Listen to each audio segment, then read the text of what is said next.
They've been typecast now as criminal celebrities, as celebrity villains, and the picture people have of them is really the picture that came over in that film of them called The Krays. And also, you know, all the sort of gangster reminiscences which have come out of them, which really carry one's knowledge of them no further.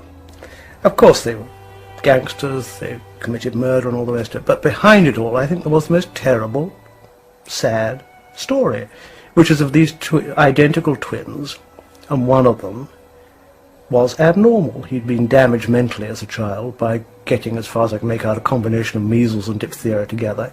Ronnie wasn't normal. Reg was. There's lots of people walking around in the East End of London that's been hit on the chin by Reggie, but I wouldn't say that about Ronnie. It'd be a different kettle of fish with Ronnie, because Ronnie wouldn't be happy with just hitting you on the chin. He'd look for you until he found you and he would hurt you. Simple as that. You would fear Ronnie. There's no two ways about it.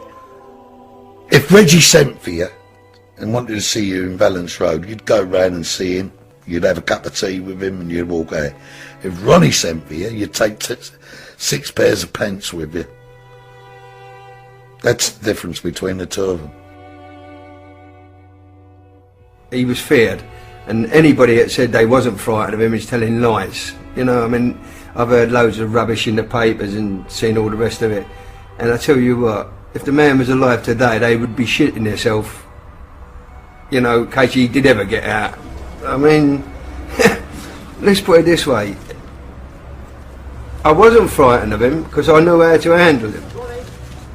But if he had the hump on me, I'd keep well away until Reggie sorted it out. Reg all his life had this thing that he had to look after this sick, unstable, identical twin brother, and he did look after him. The only trouble was the unstable, mentally sick twin was the dominant. If Ronnie hadn't been quite so balmy and hadn't killed George Cornell because he's supposed to have called him the fat poof, they'd be stone-rich geezers. They were in most of the frauds in the East End, a lot of protection, a lot of rackets. They really, really didn't need to kill people. But once that killing had happened, then that increased their terror ratio enormously, you see, particularly with Ronnie. Francis Bacon, incidentally, who also knew him, said he had the most frightening face he'd ever seen, which I think from Francis Bacon is quite something. He was a paranoid schizophrenic and he was mad. But he was fascinated by this whole illusory world of gangsterdom. For Ronnie, I think the barriers between real crime and film crime were very blurred, and I think he often stepped over it.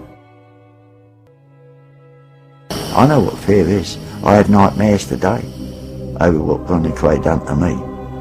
And I'm bloody glad he's dead and fucking, you know. Walked up the stairs in their gambling club, and as I got halfway up I see all these geezers standing this side and that side, and I thought, it's on me. Come in then, with his sloppy voice. Come in then, nothing wrong. I said, alright, well, yeah, sit down. He sat me in the armchair. As he's turned, I see this big range cooker. I thought he was just trying to frighten me. When he started burning me, my suit and my hair, and I thought the man's fucking crazy, you know? How can the same man do that to anybody, like, you know? But he never finished there. He said, I'm going to burn your fucking eyes out. I thought, I'm dead. Anyway, someone out the back said, no, Ron, not that. And all of a sudden he went, just like that. He stopped. He went, okay, you can go now.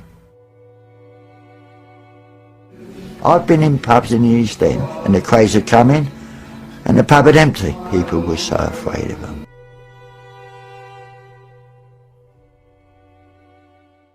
They could both be very, very violent. Yeah. Ronnie was the more violent one, but Reggie was the worst one to upset.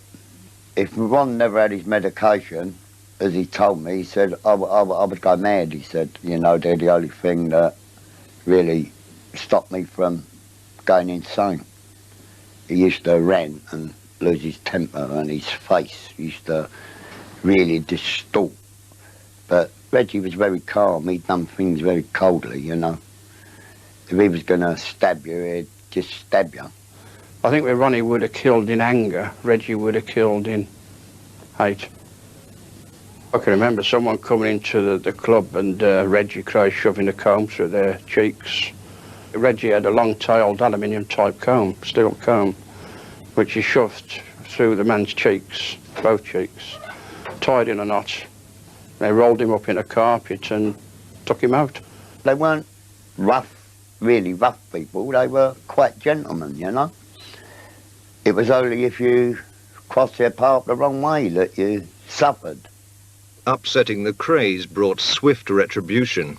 And Reggie had a big 8-inch hunting knife with a barbed edge on it. And he stuck it through Mickey Morris's arm, and obviously he screamed. I said, pack it up, because I said, you're going to have people run up the stairs. And Ronnie said, never mind about packing it up. He said, do it properly, Reg, do it properly. Put it up his guts, put it up his guts. Violence begot violence. They knew it paid off. So, being twins, the Krays, everybody feared them.